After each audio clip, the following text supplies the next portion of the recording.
नमस्कार, मी प्रिया रेसिपी मराठीमध्ये तुमचे मनापासून स्वागत। आज आपण गव्हाच्या पिठाचा शिरा कसा बनवायचा हे पाहणार आहोत। हा शिरा खायला चविष्ट तसेच हेल्थसाठी हेल्दी पण आहे, कारण हा आपण गव्हाच्या पिठाचा वापर करून बनवणार आहोत। त्यामुळे तुम्ही ही रेसिपी नक्की ट्राय करा आणि तुमच्या लहान मुलांना हा शिरा नक्की बनवून खाऊ घाला। अगदी हाताखालच्या साहित्यामध्ये झटपट हा शिरा बनवून तयार होतो। वेळ न घालवता चला तर मग स्टार्ट करूया आज आपल्या छानशा रेसिपीला। शिरा बनवण्यासाठी इथे मी पॅन गरम करून घेतला आहे। यामध्ये 1 मोठा चमचा तूप घालून घेऊ। आता हे तूप आपल्याला पूर्णपणे मेल्ट करून घ्यायचे आहे। तूप मेल्ट झाले की यामध्ये 1 कप गव्हाचे पीठ घालून घेऊ। आता या पिठाला आपल्याला खरपूस कलर येईपर्यंत भाजून घ्यायचे आहे। म्हणजे पीठ भाजून झाले ना त्याला खमंग असा सुवास येतो, इथपर्यंत आपल्याला भाजून घ्यायचे आहे। पीठ भाजत असताना एक गोष्ट लक्षात ठेवा, गॅस कुठेही वाढवायचा नाही। अगदी मंद आचेवर आपल्याला हे पीठ खरपूस कलर येईपर्यंत भाजून घ्यायचे आहे।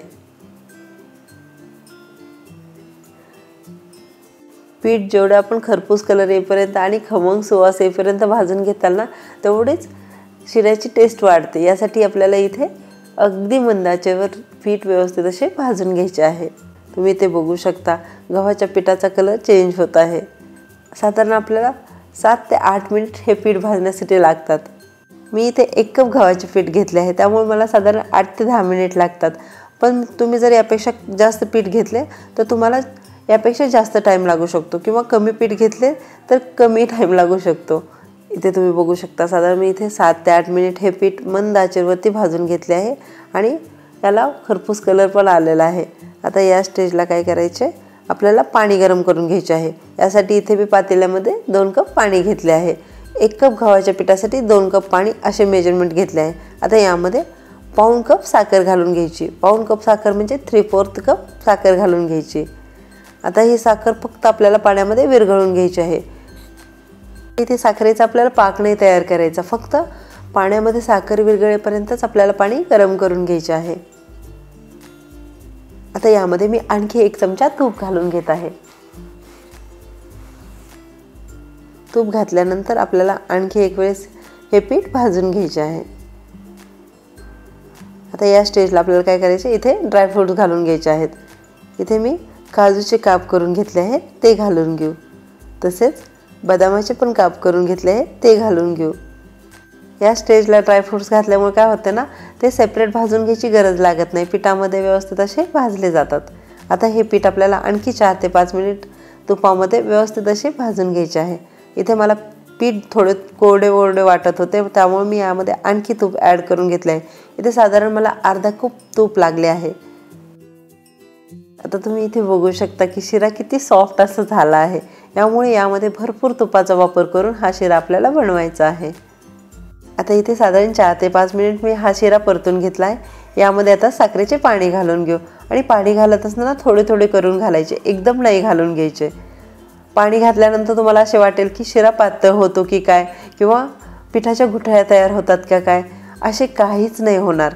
त्यामुळे तुम्ही ही प्रमाणबद्ध रेसिपी नक्की ट्राय करा। इथे टेन्शन घ्यायची काहीच गरज नाही।